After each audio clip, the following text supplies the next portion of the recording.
welcome to this week's Kopi Konversations podcast. And today we have the amazing Datuk Nicol David. Thank you very much for coming to the show. Thanks for having me. This lady needs not too many introductions.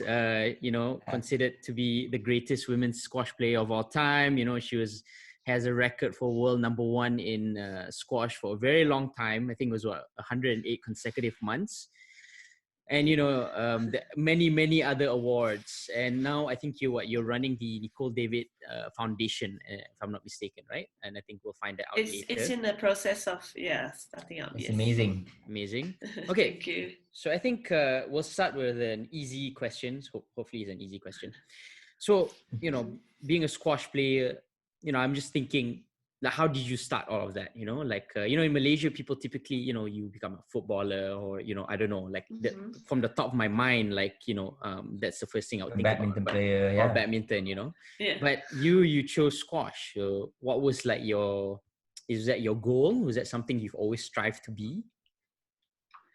Yeah, it is a different sport for many Malaysians to actually pick up. But at the time when I was 5 years old, Penang had like a public squash center built by my dad's friend, and basically his friend asked him to get his daughters to take some squash lessons. So when I was 5, I was still too small, but my sisters had their first squash lessons at the time, but I couldn't even hold a racket because it was far too big.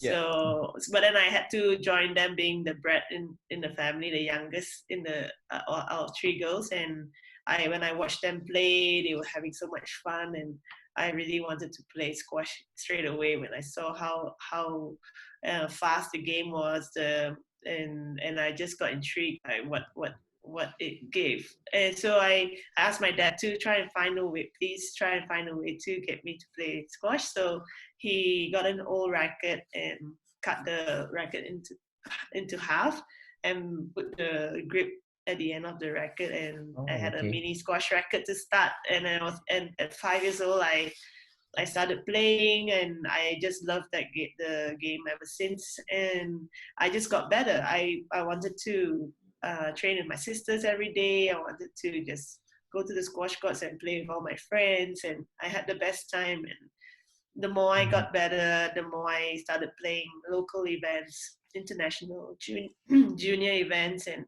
I started winning them. And from that time on, I just thought, if I'm good enough, I can do this for the rest of my life, or play that in a professional scene. So you were studying as well, right? Yeah. I was playing tournaments in school. I came, and then straight after SPM, I decided to become a professional squash player, and I moved to Amsterdam, worked with my coach, and I wanted to be the best.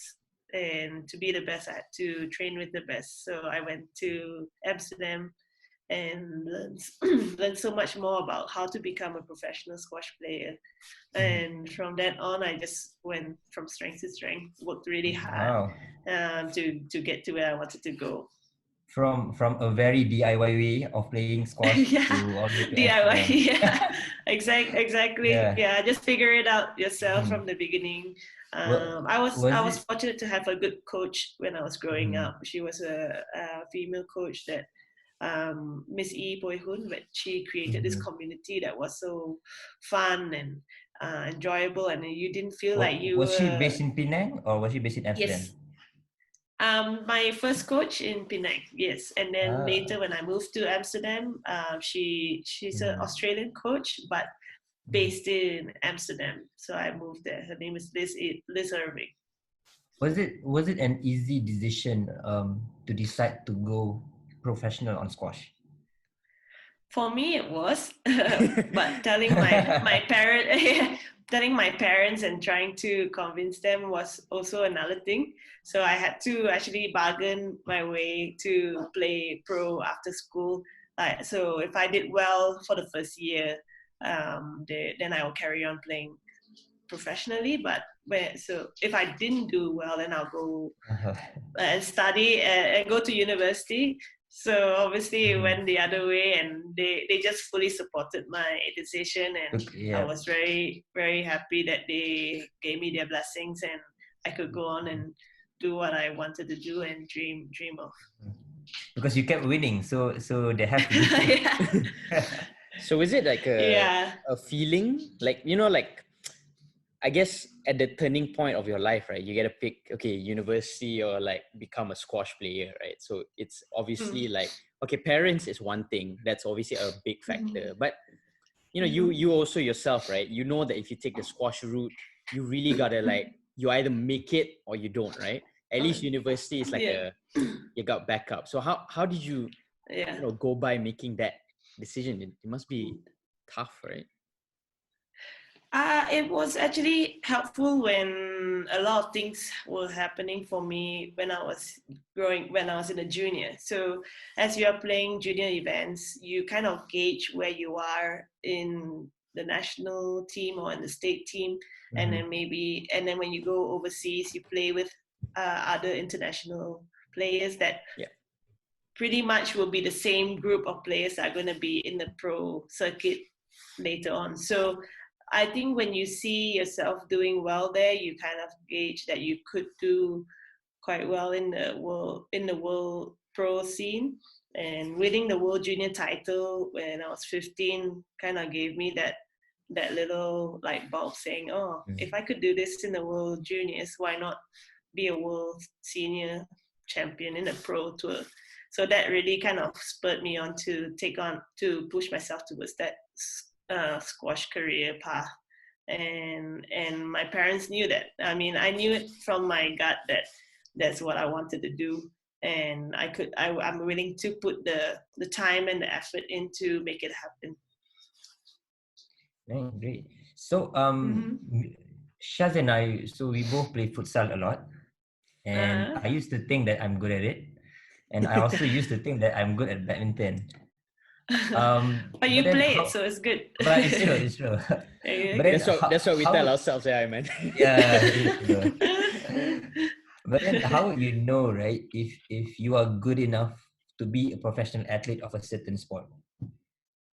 It comes with probably past experiences. Like if you, like I mentioned, like if you had maybe some past experiences playing in the national league, and your talents are or people are telling you that you have the talent, maybe try and go and play internationally. And I did it, and I did well there. So those things kind of give you a little bit of that confidence to know that you have a little bit of that talent. But it's not only dependent on talent alone. When it comes to being a professional athlete, you have to put the work in, and it's actually more demanding on to be a pro athlete that who has the most self-discipline, the determination to take on those barriers that a pro athlete has to face. And talent alone doesn't do justice. It has to be an all-round athlete, and the mentality of knowing that it's going to take time, it's going to take patience to get there, and nothing happens overnight. So even when I moved to Amsterdam, my coach actually told me that if you want to get to world number one or be at the top, it would take probably 7 years to get there.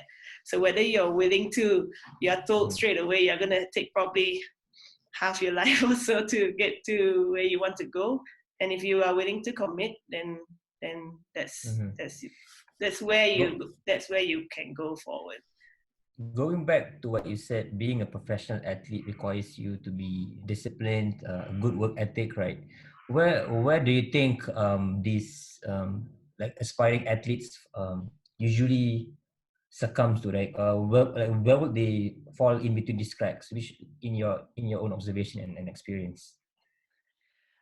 Probably when they start becoming a pro athlete, and when things get tough or it gets really demotivating that first few years, when you're figuring out what to do, finding your feet on how is it like on the professional leagues, it can get very demotivating, and if you don't see maybe results or performances, then it starts to wear you down, because the training alone is so difficult.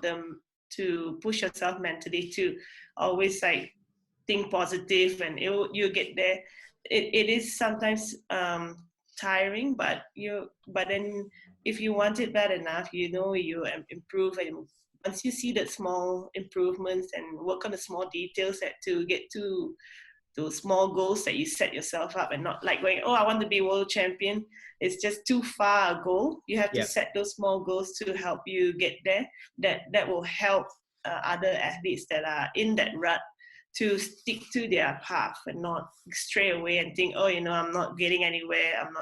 I'm not doing anything. I might as well quit now. And I think that's when maybe athletes sometimes don't plan it out in the right manner, and they kind of falter because they think they don't trust the process. They don't trust that they are going the right way, even though it may take time. But sometimes it's like, oh, I'm not gonna get there. I've done all this work and I still don't get there, so they cut themselves short. So I think it's better to plan it well, set those small goals, and when you reach them, then you gain the confidence to go a little further. I think it applies to everything in life as well. Yeah, definitely. Yeah. So I just want to know, right? I'm curious because, being an athlete, as you said, like, requires intensive training. You probably have to, like, I don't know, do so much cardio, run everywhere, and, and a lot of mental training and things of that nature, right? So what are the realities of being a professional athlete? Like, what's it like your day-to-day, let's say, like, when you were properly training for, like, let's say a tournament, or just like walk us through what kind of things that you do? So basically, my coach and I, we sit down and we plan a year ahead. So we have training blocks leading up to different tournaments. And then each training block, we break it down to small different parts to see how I want to build my base physically. So having maybe more weights, more physical endurance work. And then you go closer to a tournament, it's more fast feet action work, and also like speed and quick reflexes. And then with the squash aspect, I have to do more technical work to build some base. And when it comes to closing to a tournament, I have to work on more match focus and match competition feel. So that takes time, but in a day of training, I actually train 6 days a week, twice a day of training, and it ranges between 2 to 4 hours a day of training. So the first session will either be a physical session, which I said, like either a gym session or physical thing, whether it's on the track, on the treadmill, on the bike, or on the squash court running, doing movement work. So that's just one session, and then you have a second session where it's just squash. And squash can be with your coach, with you do a solo practice or another player to simulate some movements that you might do in a competition. And that's just one day of training. And then the next day you do different things for a physical session and squash. And it goes on for 6 days. And then food as well, is it? Yeah. And food in between. Where does diet fit in all of this? For me, it was just I was very strict on eating well before my training and recover, and having something straight after to recover. That's very crucial in training in sport, because sometimes we forget to eat at the right times. But for me, I ate everything I needed to, like, fill up, because my body knew that if I trained so hard, I lose a lot of let's say if I did more cardio or more squash training, I need to have more carbs. So I'll eat like pasta, rice, and noodles to fill me up afterwards. Roti, I couldn't find roti every day, but good thing I didn't. And now I'll be like this. And but if I did like maybe more weight training or some strength exercises, I would like my body just sort of get into eating more protein, like fish or meats or chicken, and my body just is an indicator of what I need to refuel. But I ate a lot, and I still eat a lot now. It's okay. So let's say you're in a tournament, right? and then you are about to start a match, and like the crowds are making noise, and people are watching around the world. So like, what goes on through your mind?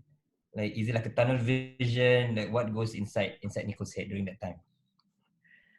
In those moments before a match, I obviously go in about an hour, like maybe 2 hours before tournament. I'll get to the venue, and then you just sort of like absorb the atmosphere, seeing some of your friends around, and seeing some of the spectators watching the matches. There are some matches probably going on at the time, and then about an hour or maybe 45 minutes before, I'll get ready and get myself a little bit into my focus mode and change and get ready to warm up. So in that, and then after that, half an hour before my actual match, I will get a proper routine and my warm up routine, so that my mind is going through the game plan.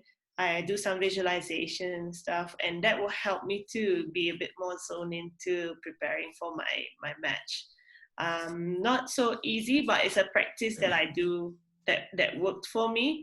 But there are some days where you just can't even keep your mind straight, and you're thinking, oh, the crowd, and your mind just goes. But I try my best to keep to my routine. Yeah. And that helps me to get more composure before I step on court, and then I press the button and I just go blank. I try to block everything and focus on my task in the squash court, and think of one point at a time, and if anything comes in my head, I just zone into positive words like stand strong, be solid, push forward. Just don't let her in. Those sort of things that get me back to my on track again. What about music? All sorts goes in your head, like everything. Yeah, music. Just wondering I'm just curious, what kind of music do you get to listen? Do you listen to get like hyped up? Like sometimes like Eye of the Tiger. No, just kidding. No, it's mostly like house music or electronic music to get me a bit more upbeat. But later in my career, I had moments where I didn't have to be so upbeat, because I was already dead. Like I was already fired up, but then I knew I had to find ways to bring myself down. So I found like maybe some R&B, hip hop stuff to get me like a good like toned down. Wait, hip hop is toned down? Yeah. Well, depends on your hip hop, but mine is more R&B. Yeah, you can. So that was kind of, I kind of figured that there are some days that I don't need to be so hyped up, because I already feel like I got maybe a bit anxious and I'm already like firing, that I had to bring myself down. So as time goes by, I just knew myself better, how to adjust according to the day, how I felt, and then I play my music according to that moment. So, but music does play a big role in my preparation, and I love listening to all kinds of music that helps me keep into a good state of mind. Do you have like a superstitious belief, like some athletes, like some footballers, they will touch the ball first, or they will jump on the pitch 3 times with the right? That's true. Yeah. Do you have any? I didn't think I had any, but my friends told me that I used to have my water bottles all set in one position. Like I'll probably have 5 bottles. So like putting it all in like 4 water bottles in a line, and then one of it is like my rehydration salts. One is also my energy drink. So I'll have all of them lined up next to me before I go on court. So they always laugh at me, and how I serve, I have a stance that I will serve with my leg out, and I don't even think about it, but my friends just laugh at my little routine and tics that I do. Rituals. But it becomes just a normal thing for me. I see. So I wanted to go in a little bit on injury, because like both of us, Aiman and I, watch football, and like when you see a player get injured, and you follow them on social media, they're really like heartbroken, especially like if the team goes Yeah, on of to win course. something and things like that, right? So it can really affect the mentality of the athlete. And even when he or she comes back, sometimes it's not the same, or it takes You're time to not get. sure. Yeah, exactly. So talk us through like what kind of things, either you went through, or that that got you through the injuries, or like the mentality that you had to adopt to make sure that after all of that you can still push through. Well, touch wood, I didn't have any like serious injuries throughout my whole career, which was one of my most proudest moments, to actually stay Yeah. clear from injuries. I only had like small niggles that probably lasted 2 weeks, tops 2 weeks or 3 weeks to recover, and I was back on court after that. So for me, it was probably those small niggles were like signs that I needed to take some time off to refresh and get ready for the next tournament or my next training. But for athletes that have like serious injuries, it Yeah. really takes a lot out of them, and it is a blow to them after training so hard, and then they get this injury, and it just stops them pretty much without them not able to do anything. And the idea of having your body as your tool to take you through your career, and then it has all the strength, the ability to do whatever you tell it to do, and now Yep. you have to be patient to allow the recovery and the to happen on its own with time. And you think like, oh yeah, I'm an athlete, I can recover and get on the field or on the squash court straight away, but it's not like that. Your body needs that time and patience from an athlete to know that your body is not fully fit to do that for a period of time. It's very heartbreaking, but what athletes have that's so powerful is the will to get through any barrier they get. They know that they are going to get through that, and they will do whatever it takes to be better. They will do the rehab. They have to do the stages, so they have to get recovered, then it's do the rehabilitation work, which will take some time. Then it's the strengthening stuff, which you have to strengthen your muscles again to deal on the way that the competition is going to feel like. And then it's competition preparation, so you have all these phases to go through, and that takes a lot of mental energy and positivity, and a good group around you to keep you going through all that moments. And by the end, you come up.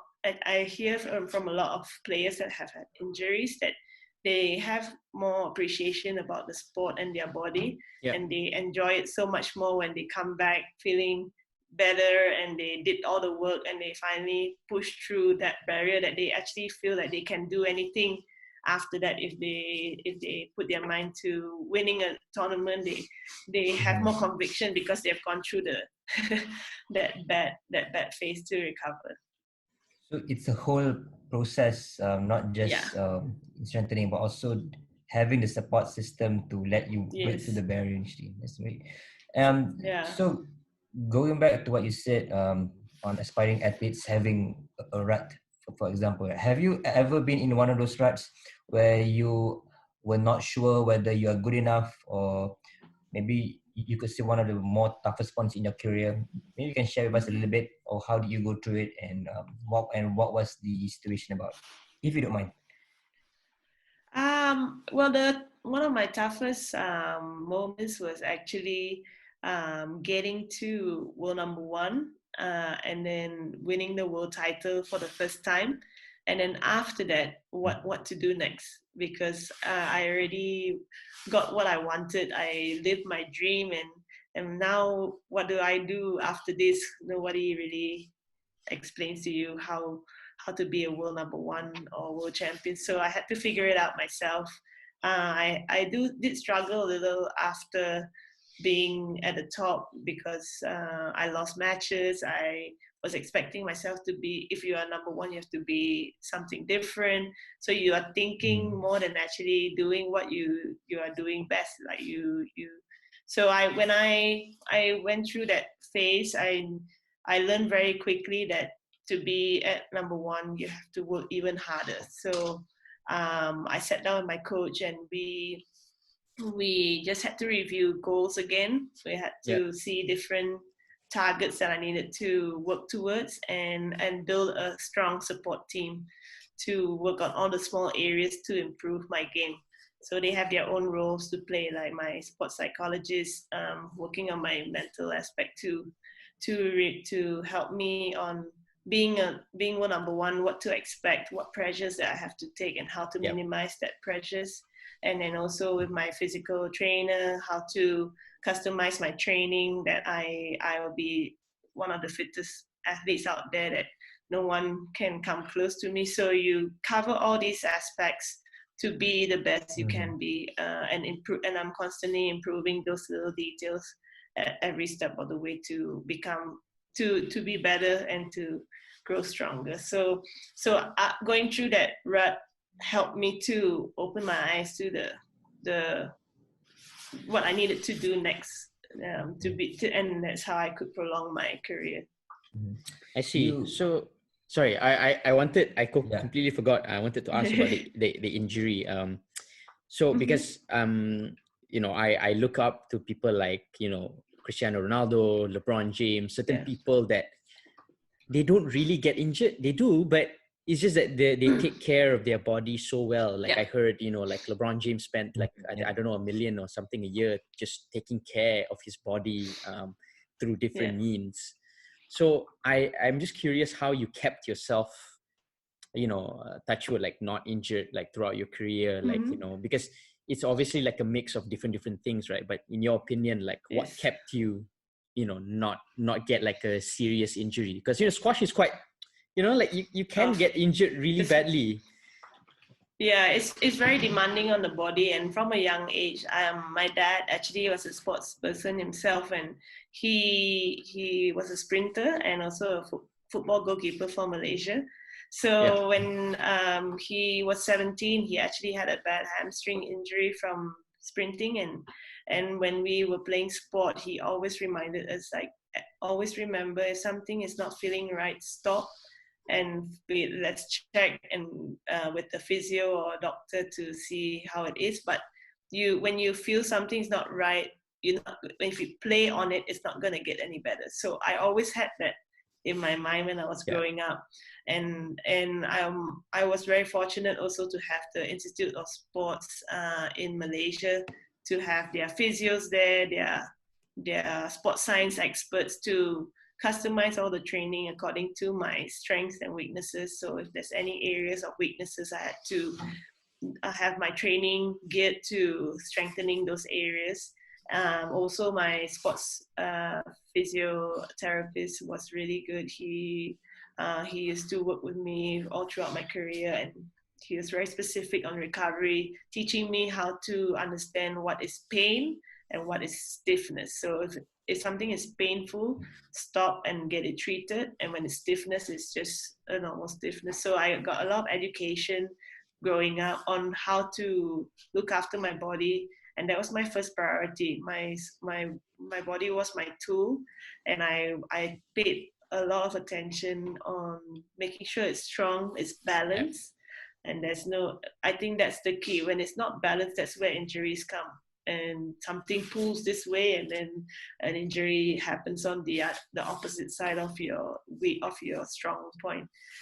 So I learned all of that growing up, and I think it's once athletes are aware of their body and they feel their body really well, that's when they know when to stop, when to rest, and how important it is to take those rests when it's needed, and the recovery and rehab for the right reasons.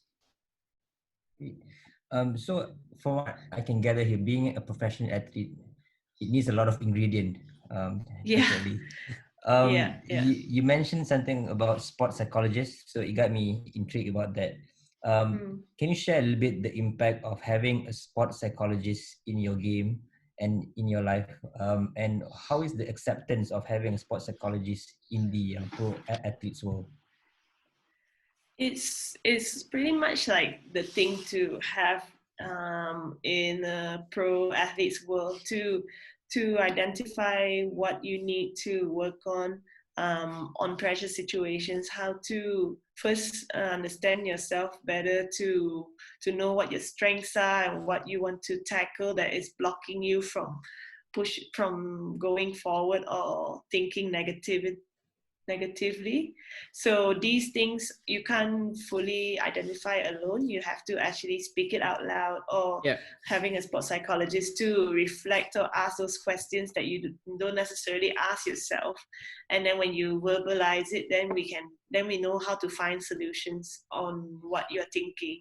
Because everything happens in our head, but we don't fully understand. We don't fully put it down on paper, or we don't talk about it. But with the sports psychologist, they structure your thinking and your thought process, and then they find solutions on how you can apply 2 ways that you can work on minimizing those negative thoughts, and how to enhance your strengths, your positive reinforcements, like words or tools that can get you back to your focus again. So teaching you how to build focus, and visualization was very important. I was working with a sports psychologist when I was 12 years old in MSN, in the National Sports Council of Malaysia, and they gave us this expertise to learn how to make goal settings, how to visualize, and how to just set targets for yourself. So visualizing yourself winning a tournament or winning a match, doing everything right, seeing yourself on the podium holding the trophy. So all these things I started learning and growing from a young age at 12 years old. So that actually was very, very, very beneficial for me, because a lot of people, like professionals, actually start working with a sports psychologist when they are a pro, but I did it like 8 years earlier. So that made a huge impact in my mental state and my focus when I was out there competing in the pro tour. Is it comparable to counseling, or is it something different? I think it's a mix of both. There's some specific sports psychologists can tackle ways of setting up game plans, mental game plans. So according to different players. So when I was in Amsterdam, I had another sports psychologist that we had to work specifics to different players, like how this player played, what were you like bothered about that person when you go in, why do you feel like uncomfortable, so how do you change those mindsets and turn it around to the positive. Like it's so some simple things, daily practices can help, and by doing that it helps with my training and with my competition. Okay, so I think we want to go a little bit now into your foundation. So as you progress like towards the this part of your career, like what is your dream with the Nicol David Foundation? So my dream with the Nicol David Foundation is purely to empower girls and boys through sport to reach their full potential. Growing up as a kid, squash really gave me so much, and all the fundamental values, learning how to be disciplined, respectful, focused, all these things can come through sport. And I want to have this foundation to give that kids opportunity to learn these things and to develop their own values, so that they can make it a habit when they grow up and they become whoever they want to be.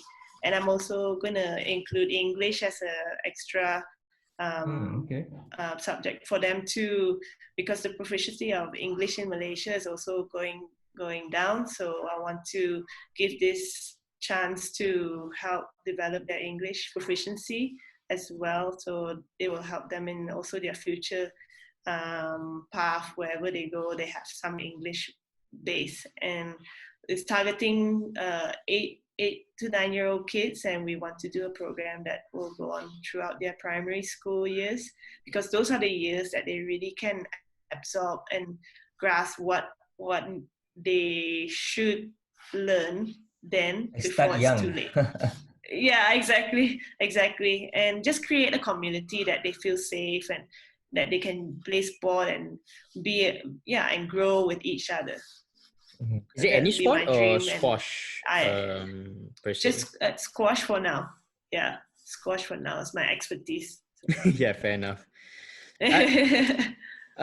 So I wanted to know, so since you talk about development of sports, right? And I'm not sure how the Malaysian landscape for sports is, or at least for someone to become a sports person, right? Because obviously there's a whole ecosystem, right? You need like a training center, you need like maybe sponsorships, you need like facilities to play these sports in, a good teacher, all these things are like together, right? Everything.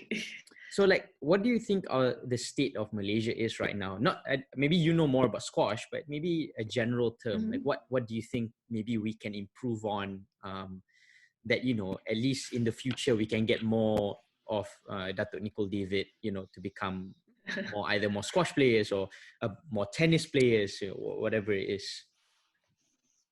Yeah, it's great now because we have a lot of athletes that have done well in the international scene and the world scene.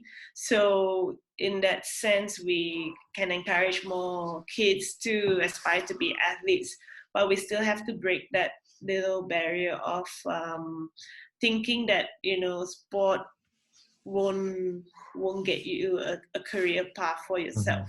So I think that's a difficult thing to break, but once we start showcasing our athletes more, which we are doing now, and at the same time introducing sport more, or make it more apparent in schools, because I think schools now are lacking of like PE is now like a free period, you know. So I hope that, you know, more our education system and the Ministry of Sports will make an emphasis on in all schools to get more sport being played in schools, so that we can start finding talent and finding passionate athletes from school, from primary and secondary, and that's where we can get those grassroots athletes to become great athletes for Malaysia and to compete in the world scene by taking them after school and putting them in the Sports Council of Malaysia and building them. Because at the moment it's difficult to obviously have all the facilities in different states.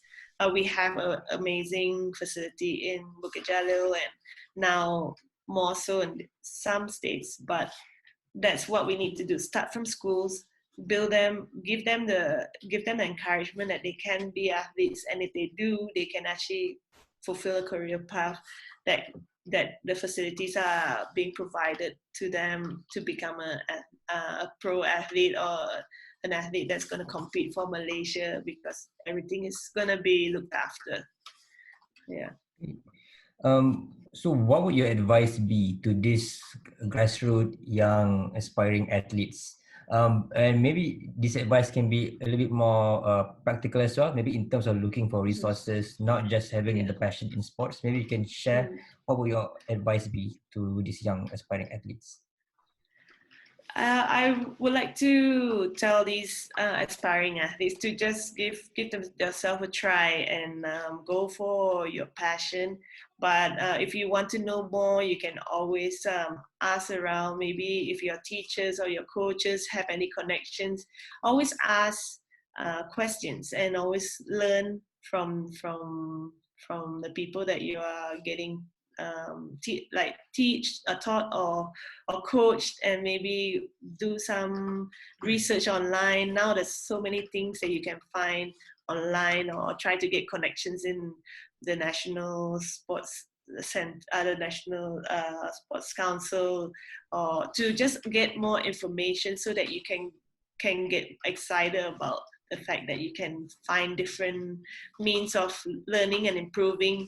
Who knows, you can find different facilities around your area that you can go to the gym and you can build on your own time and your own space. So you have to be proactive, but never stop trying. Just give yourself a chance and go for it. And if your gut really tells you that this is what you really want to do, then yeah, don't stop yourself short. Just make sure you can stick to it and make it happen for yourself. I see. I mean, you even moved all the way to Amsterdam to chase your dream, right? That's Yeah. quite a far away place, right? Exactly. I mean, I knew that was the way to go forward, because at the time I'd done everything I could in Malaysia, but I knew when I went to Amsterdam once to just meet Liz. She had everything set up, and how she taught me about the game, she opened my eyes to a different perspective of squash, and I knew the only way to do it is to go there, change my game, start from zero and build up again to become the best that I can be. Yeah, I mean, the dream is to have Malaysia as like one of the places where, you know, our local athletes can actually train locally to be the best, right? I mean, hopefully one day I can like a... Sorry? We have that in Malaysia, and we do have a strong team for different sports that are training our athletes to become great performing athletes in the world scene. But at any point, athletes have to also try to do things outside Malaysia and leave their comfort zone, because it's just knowing how to deal with being on your own, how to adapt, how to be in competitions where nothing is given to you, everything has to be done and figured out but in your own time. So I think it has to have the both. If you have even a strong training ground in Malaysia, you have to find another base overseas to give a different perspective of training, finding different coaches that are really good in that area of sport, to learn different ways of training or understanding the sport better, so that you open your mind and you train to more possibilities, and you adapt in all circumstances that come your way. All right, that's great. So we ask this question to all our guests on this podcast. Yeah. So if you weren't like, you know, yourself in playing squash and becoming world number one, in another universe, in another life, you know, if you picked a different path, like what would you be? Like what do you think Nicol David would be like right now? I would say I would be another athlete. Would be, I think it's in my gene. But if it's not if I didn't take sport as a career path, I would probably be doing something in design or art, because that's my other passion in life. I love drawing. I like the beauty of art and design. So I could be maybe either an industrial designer or interior designer, who knows, or an architect. I don't know. So what was the other I think athlete? maybe along those. Another athlete, I would love to become a sprinter, but I was a bit too small. Or another racket sport, probably. Tennis? Maybe, but at the time I wasn't in a sports club, or wasn't a member of any club, so that's why squash was the best thing, having a public squash center that everyone could go to, and it was accessible. Nice. Okay, so that's the end of our podcast. So we really appreciate you, Datuk Nicol David, for joining us on this podcast. I think, you know, we've gotten a lot of insights on becoming an athlete. It's a little too late for Aiman and I to become footballers, but hey, never say never. I mean, fair. Never say never. Yeah. But I think, I mean, it's good that we know the realities of being an athlete. You know, it's not just all fun and games, and you know, it's actually hard work and training and things like that. So I think our listeners can actually really gain a lot of insights from you, our, you know, very own world number one in Malaysia. So thank you so much, Datuk Nicol David. Really appreciate you spending some time with us. Thanks for having me. It was great chatting with you guys, and I'm really thrilled to be able to share my experiences, and hopefully we have more aspiring athletes to come our way through Malaysia. Yeah, definitely. The Roger Federers of like Malaysia. Like yourselves. Like yourselves. Our futsal champions. That's our next goal. That's our next goal. I can say that now Nicol David gives me confidence in playing futsal now. Not everyone can say that. Yeah. She endorses us. There you go. Thank you so much. Yes. All right. Thank you so much, Nicol. Thank you. Have a great day. Bye-bye. We'll do it.